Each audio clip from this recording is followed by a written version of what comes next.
Bon, après 2 mois de cours de grec, je devrais quand même réussir à comprendre quelques mots de la BD. Asterikios and Olympia. Ça va, ça je comprends. En tuto zintoto non. Emimen onoma polyomatos. Toujours pas. PC mélodone.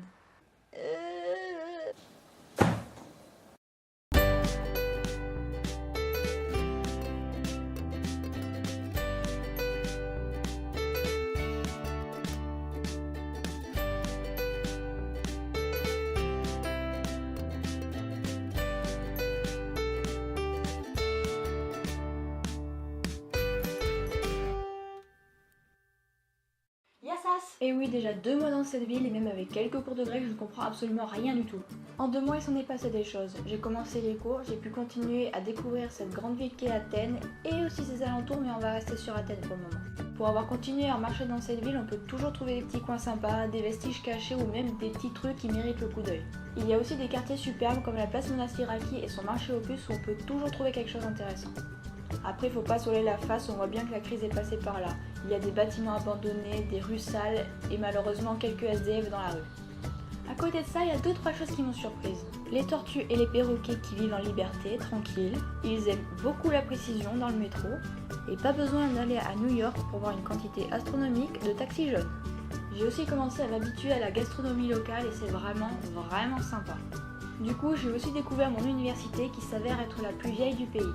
Il y a le bâtiment historique qui se trouve au centre d'Athènes et qui a été construit en 1839, mais tous les cours se trouvent dans différents campus aux 4 coins de la ville. Et puis ce bâtiment historique a des voisins pas très communs. À sa droite, on peut retrouver la Bibliothèque nationale construite en 1832. Mais malheureusement, le bâtiment devenu trop petit, la bibliothèque va être transférée ailleurs. Et à sa gauche, on peut retrouver l'Académie nationale construite en 1859.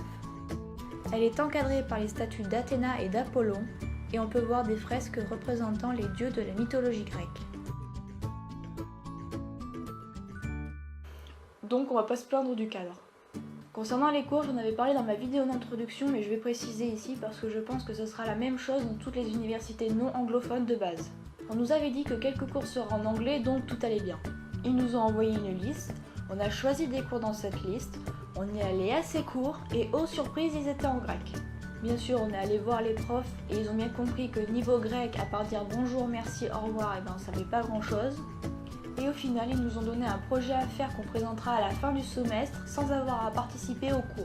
Ce qui force la légende, oui mais les Erasmus ils sont tout le temps en vacances. Oui mais non, parce qu'en trichant un peu, on peut toujours trouver des cours en anglais ailleurs.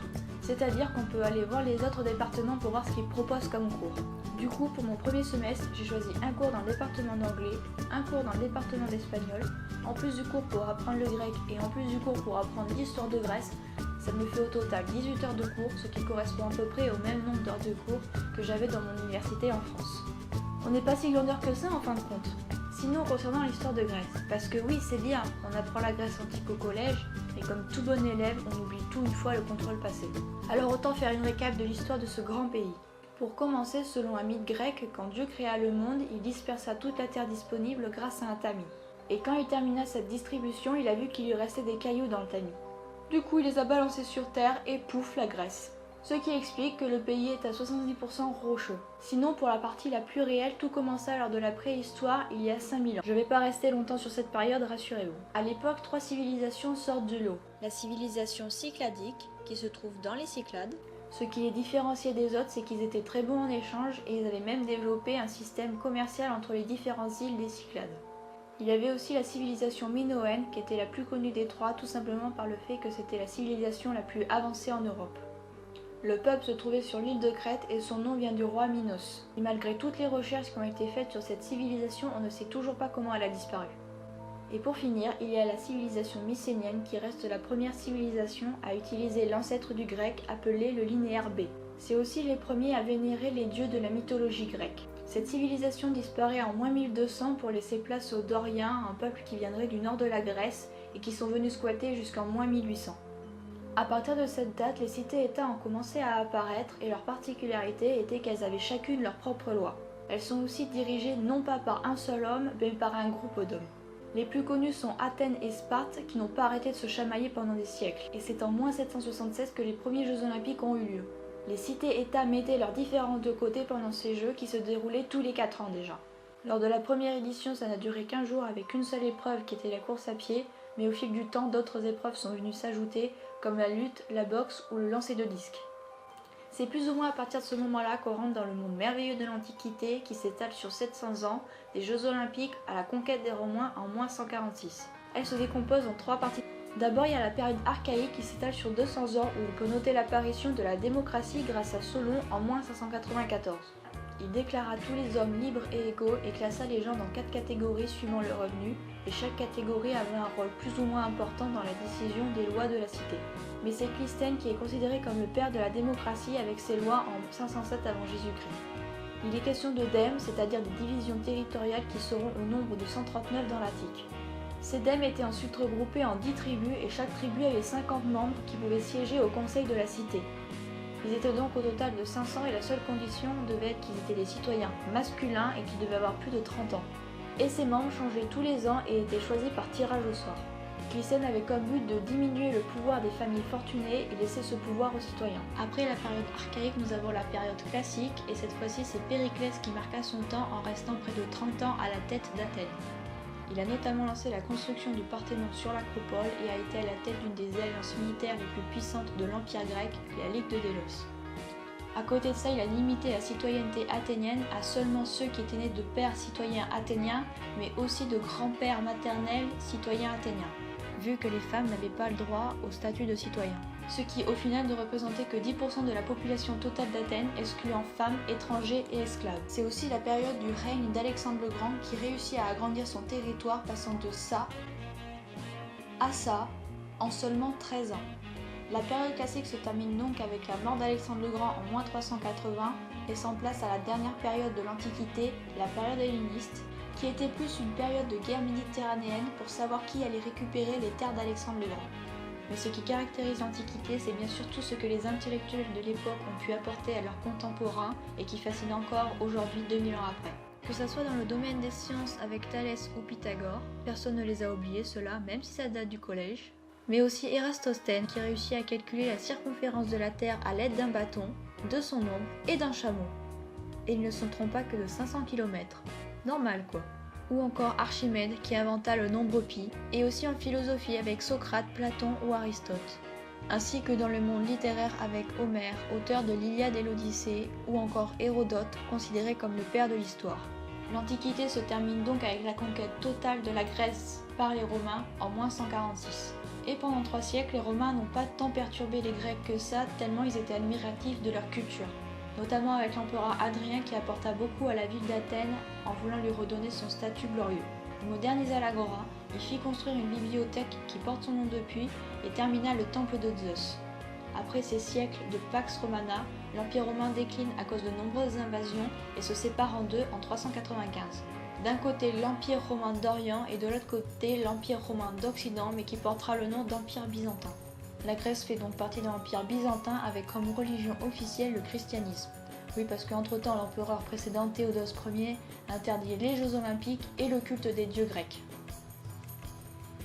Bref, les siècles passèrent et la Grèce s'impose dans l'Empire byzantin jusqu'à l'imposition de la langue grecque comme langue officielle au 7e siècle. Et c'est en 1453 avec la prise de Constantinople que la Grèce est sous le contrôle des Turcs avec l'Empire ottoman. Cette domination ottomane restera près de 400 ans jusqu'au milieu du 19e siècle avec la guerre d'indépendance grecque. Et c'est en 1821 que l'évêque Yalmanos des Patras déclara l'indépendance de la Grèce. Sauf que bien sûr les Ottomans ne sont pas d'accord et c'est là que la guerre d'indépendance grecque démarre. L'indépendance est quand même signée le 13 janvier 1822, mais la guerre continua jusqu'en 1830 après la capitulation des Ottomans. Le prince Othon de Bavière est placé sur le trône et devient donc Othon Ier de Grèce. Mais il est complètement détesté par les Grecs pendant son règne jusqu'à provoquer une révolution en 1862 où il sera déchu de son titre de roi. Du coup, les Britanniques ont mis Georges Ier de Danemark sur le trône et il y restera 50 ans sans qu'il y ait de problème. À part le fait qu'il se soit fait assassiner en 1913, bien sûr. Petit à petit, la Grèce commence à rattraper le retard qu'elle a accumulé pendant l'occupation ottomane avec la construction de chemins de fer, de routes et le plus important, la construction du canal de Corinthe où les bateaux peuvent passer de la mer Ionienne à la mer Égée. et le premier ministre Venizelos réforme entre autres l'éducation et l'armée, devenant un des hommes politiques les plus populaires de la Grèce moderne.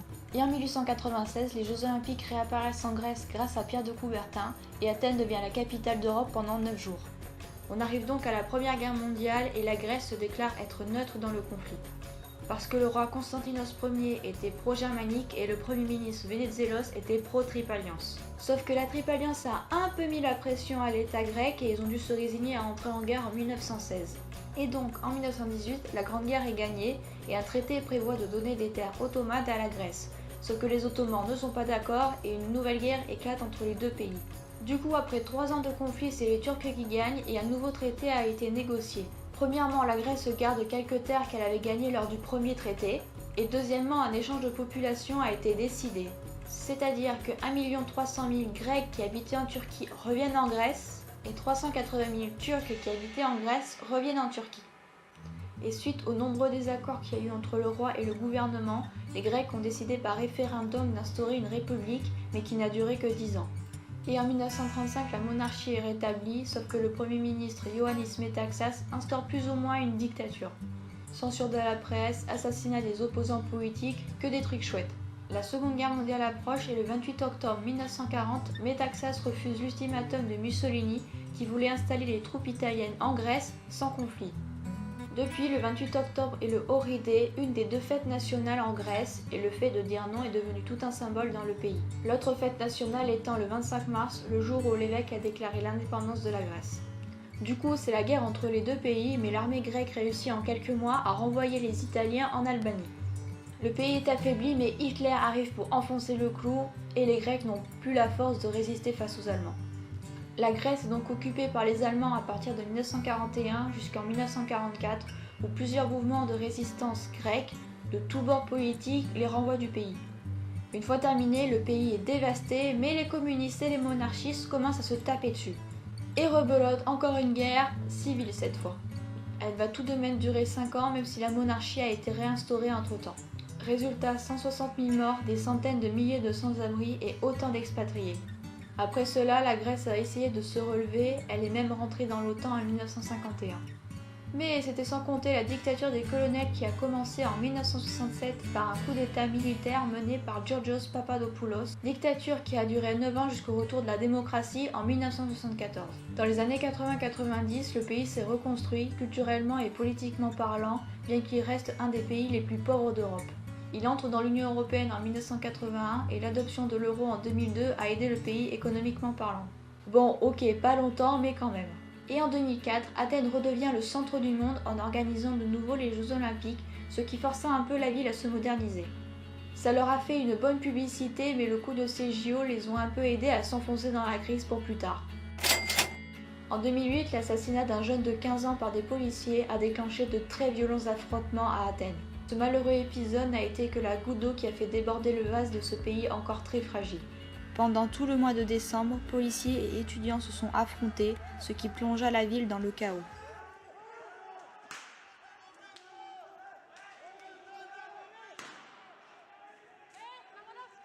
Et même si ça n'a duré qu'un mois, cet épisode reste encore dans les mémoires. Bon, du coup, et maintenant la Grèce, c'est quoi ? Avec ses 10 millions d'habitants, dont 2 millions à Athènes avec sa banlieue. Niveau politique, eh bien c'est une république parlementaire avec un président, c'est lui. Mémorisez bien parce que c'est peut-être la première et certainement la dernière fois que vous le verrez vu qu'il n'a pas beaucoup de pouvoir. On voit plus souvent le Premier ministre Alexis Tsipras qui est au pouvoir depuis début 2015 avec une réélection fin 2015. Économiquement parlant, c'est toujours pas la joie. Le chômage est à 24,9% avec une croissance quasiment nulle et une dette insoutenable. Voilà ce large panorama de l'histoire de Grèce, même s'il y a des parties plus passionnantes que d'autres. J'ai dû malheureusement louper certains passages plus ou moins importants, mais j'espère que je vous ai éclairé sur certains points méconnus de la Grèce. Comme vous avez pu le remarquer, le pays a été bousculé plus d'une fois, ce qui peut expliquer un peu la situation actuelle du pays. Mais s'il y a une chose qui les a aidés à avancer, même si elle a été remise en cause plus d'une fois, c'est leur identité et leur union nationale.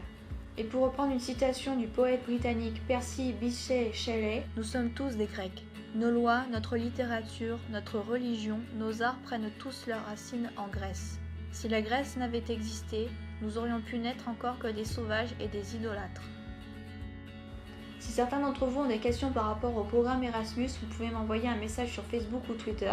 Et n'hésitez pas à partager la vidéo. Si ça peut inciter à partir étudier à l'étranger, Erasmus cherche encore plus d'étudiants à faire partir, donc allez-y. Allez, adios!